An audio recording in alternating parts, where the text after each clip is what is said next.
Would you pass the salt, Ray? Yeah, here you go. Thank you.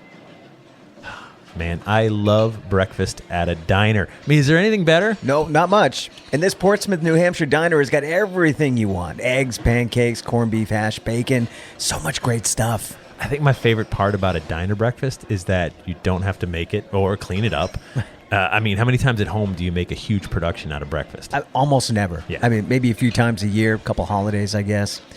Would you pass the sugar, please? Yeah. Hold on a second. What are you doing with that ruler? So I'm measuring the opening of this sugar pouring container. Why? Because it needs to be less than 3/8 of an inch or it's against the law. You're kidding. I'm not. We've come to New Hampshire to explore some really weird laws and then break them.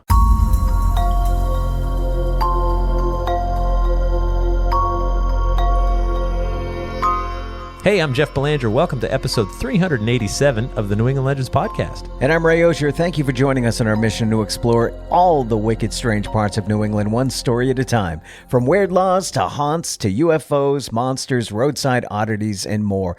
If it's strange, we want to know about it. And most of our story leads come from you, so please reach out to us anytime with your story leads. We'll go breaking some strange laws from the Granite State right after this word from our sponsor.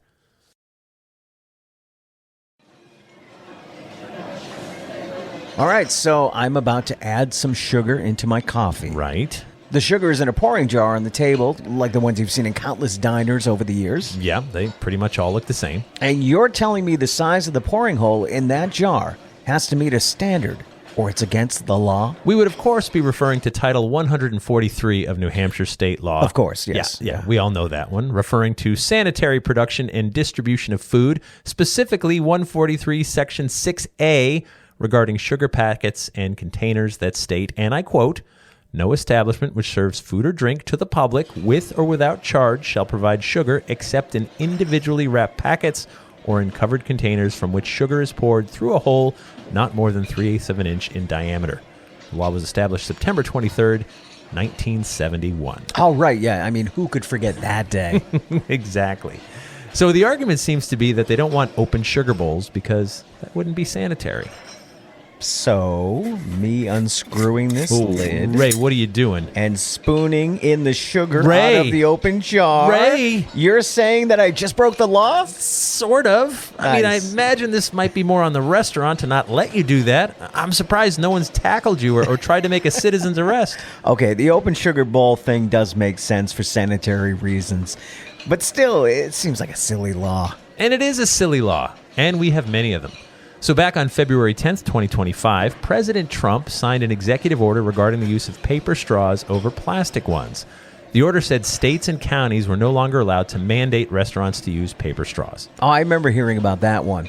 I don't think this is one of our country's biggest problems right now, but what can you do? I don't think so either. And to be fair, the order doesn't say you can't use paper straws. It just says states and counties can't force restaurants to do it. But anyway, back to New Hampshire. Let's head outside.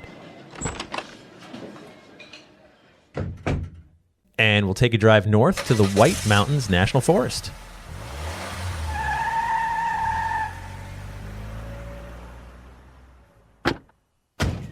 Oh man, you had the pedal to the metal, northbound and down. I knew we had to get to the White Mountains quick. Plus, if we're already breaking laws, why stop now? Good point. All right, let's head into the forest trail so we can break another law. Now, why did you bring a trash bag? Well, we're hiking in the White Mountains National Park. I thought maybe we could do a little cleanup of any trash we see. Oh, that seems like a nice thing to do. Yeah, of course. I mean, there's a saying in hiking that you should leave only footprints, take only pictures. But not everyone got the memo. Oh, there's a crushed beer can over there. Looks like an old sandwich bag here. We can throw that in too. You know, it always bums me out when people get themselves out into nature and then litter. I mean, I don't get it at all. If nature calls to you, do better, you know? I couldn't agree with you more, but I'm glad we're picking up either way. Oh, there's a park ranger up ahead. I bet he'll be thrilled to see us doing a little cleanup. Hey there, Mr. Ranger. Ray, no, what are you doing? What? I'm waving to the park ranger. Ray, we got to get out of here. Run! Why are we running? Because if that park ranger catches us, he'll write us a ticket. For what? Okay. I think we lost him.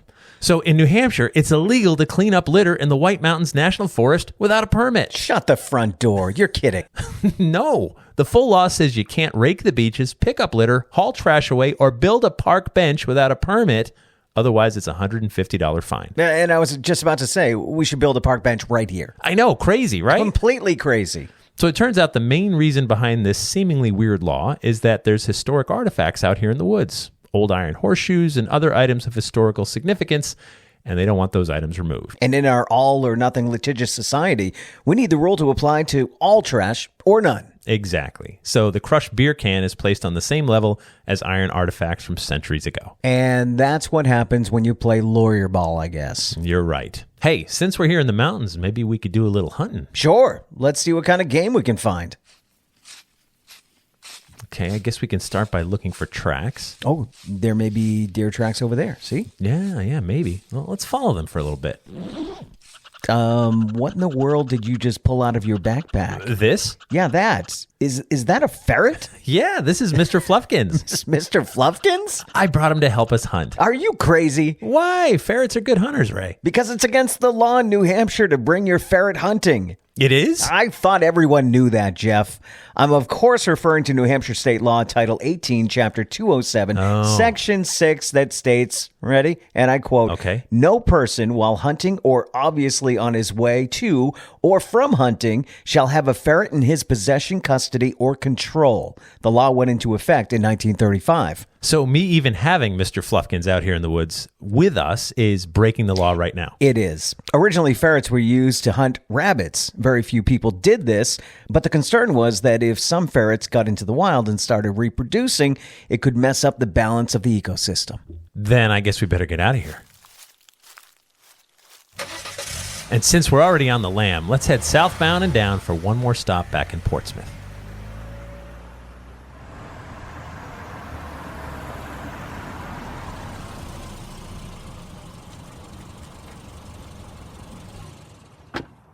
Our last stop will be here at the beach. I'm glad this is our last stop. The daylight is fading fast. Spring is almost here, though we're a little early for a trip to the beach. It's still not a bad day as dusk settles. Hey, I see a cop over there watching the beach. Hello, officer. Ray, what time is it? About 6:45 in the evening? No. I need to know the exact time, Ray. Okay, checking my phone. 6:44. Okay, all right, good. Let's head down to the surf. Ew, what are you doing? Is that seaweed? It is. I'm pulling some out of the surf to take it home. Why would you do that? I guess because I can. Ugh, Jeff, seaweed is gross. It's all slimy. Yuck. And the police officer seems to be taking an interest in what you're doing, Jeff. The cop keeps checking his watch. All right, Ray, I'm going to set this seaweed here. Okay, so what time is it now? Are you kidding? No, I'm not. Okay. My phone says 6:49 p.m. Perfect. So today in Portsmouth, sunset was 6:47 p.m. So now it's technically after sundown. Oh, okay. What's your point? So Title 207 of the New Hampshire State Law, the general provision as to fish and game, Section 48 says, and I quote, if any person shall carry away or collect for the purpose of carrying away any seaweed or rockweed from the seashore below high water mark between daylight in the evening and daylight in the morning, he shall be guilty of a violation. The law dates back to 1973. So if you pull seaweed out right now, it's against the law? Right. But when you did it 5 minutes ago, it wasn't against the law. Nope. Get ready. I'm going back in for more. Okay, got some more seaweed. Coming out. The cop is coming your way, Jeff. Run!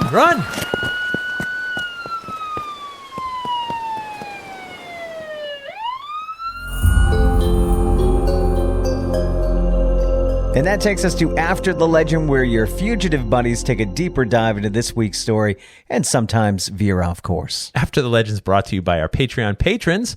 Our patrons make all this happen. They're the backbone of everything we do, and we appreciate them so much. They help us financially with our hosting costs, production, marketing. They even pay our bail money, Ray. It's just $3 per month, and for that, they get early ad-free access to new episodes, plus bonus episodes and content that no one else gets to hear. And they get access to our entire archive of shows. To help the cause, please head over to patreon.com/New England Legends to sign up. And to see some pictures from this week's story, you can click on the link in our episode description or go to our website and click on episode 387. We didn't travel through time. No, we didn't. We just broke some laws. Yeah. 3 by my count. Which is good because not breaking of the laws, but I usually can't sleep for at least 2 days after time travel. So. Yeah, no, it's exhausting for sure.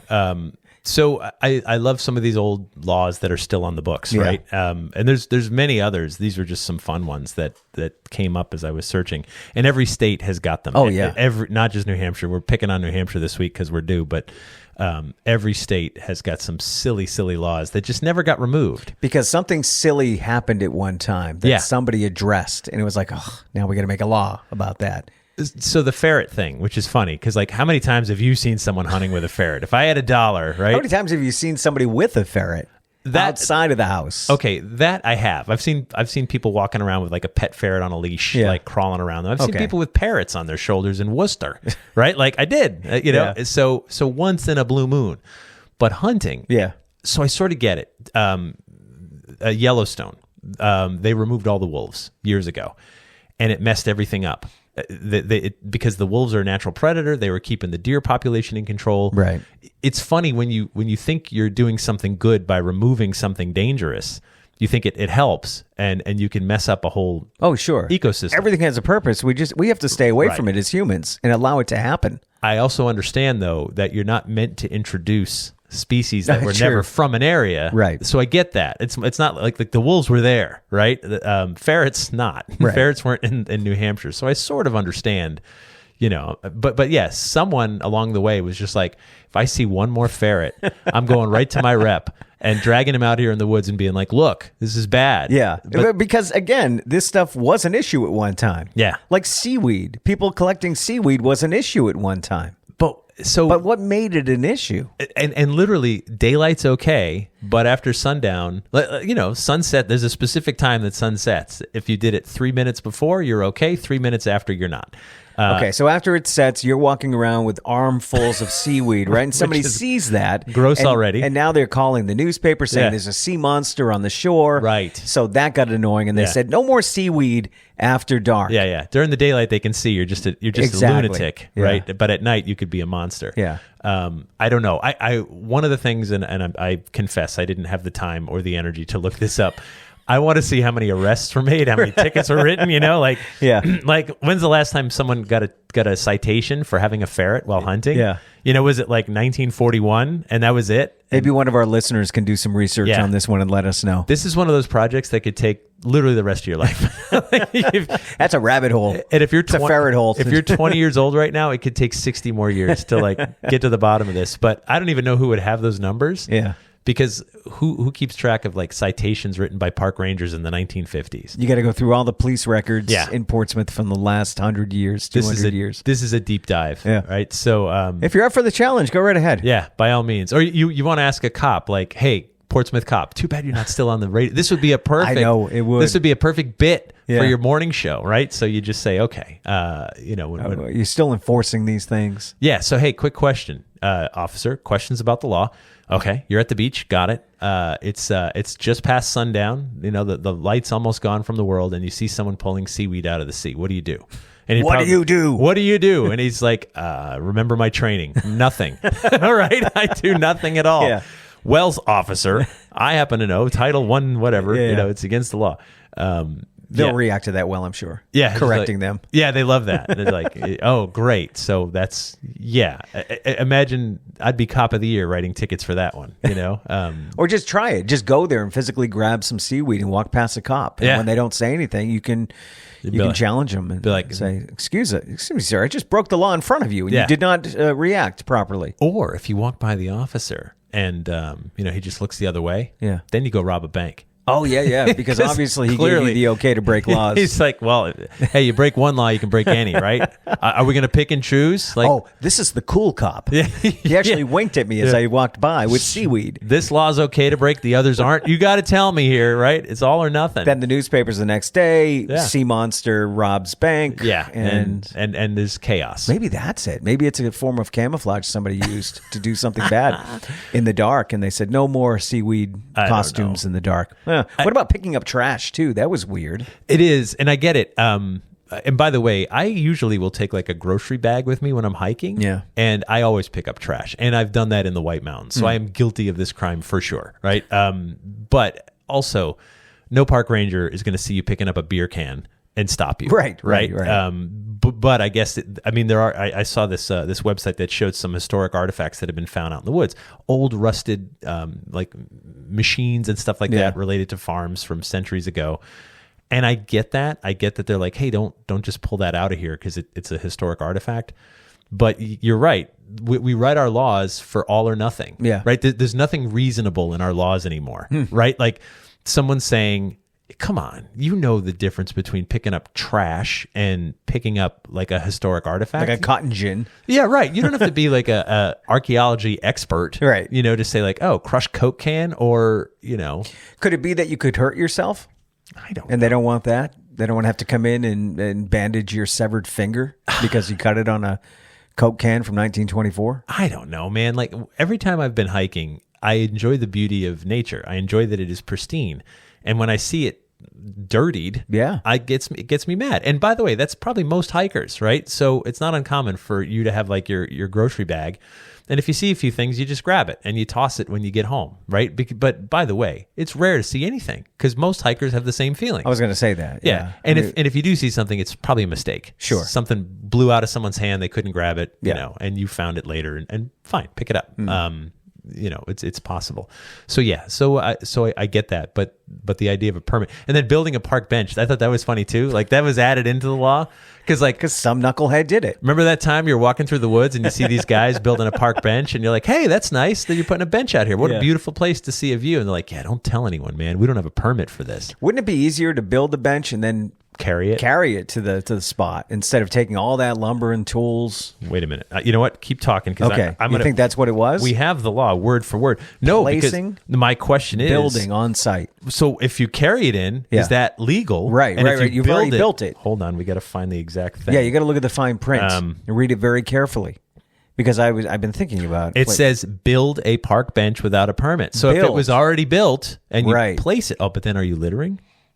I don't think that would be considered littering because it's not trash. Oh, we found it's a structure. Loophole. Yeah. And right now they're racing to the New Hampshire State Courthouse to the state we gotta house. Change this. Jeff and Ray are on their way. Yeah, change it quick. We gotta carry or build. We just gotta add a word in there. Yeah. Right? You're still guilty of $150. Oh, that's funny. Yeah, so they'll draw attention to that law and they'll say, "Why do we have this law?" Now we got to get rid of this. Yeah, because some knucklehead podcasters are building park benches in the woods. So yes, someone did something along the way, and they're like, now we need a law for that. That's going to get enforced like twice and then be forgotten about. But yeah, our society's weird in that it has to be all or nothing with so many of our laws because we take such a passionate position on certain things that one little crack, where any reasonable person would say like, well, come on. Yeah. One little crack in the armor, you say, well, yeah, if that goes down, then what's to lead you to the next domino, the next domino, the next domino. Right. And then you take everything away. And it's too bad we can't be reasonable because then we end up with stupid laws like these. Got a weird story you think we should check out? Please reach out to us anytime through our website. Don't assume that we've already heard it. Plus, if you post a review or share episodes with your friends on social media, that's how we continue to grow and find even more wicked strangeness to share with you. You can also join our New England Legends Facebook group, where over 10,000 members are sharing their stories. We'd like to thank our sponsors. Thank you so much to our Patreon patrons, and our theme music is by John Judd. Until next time, remember, the bizarre is closer than you think.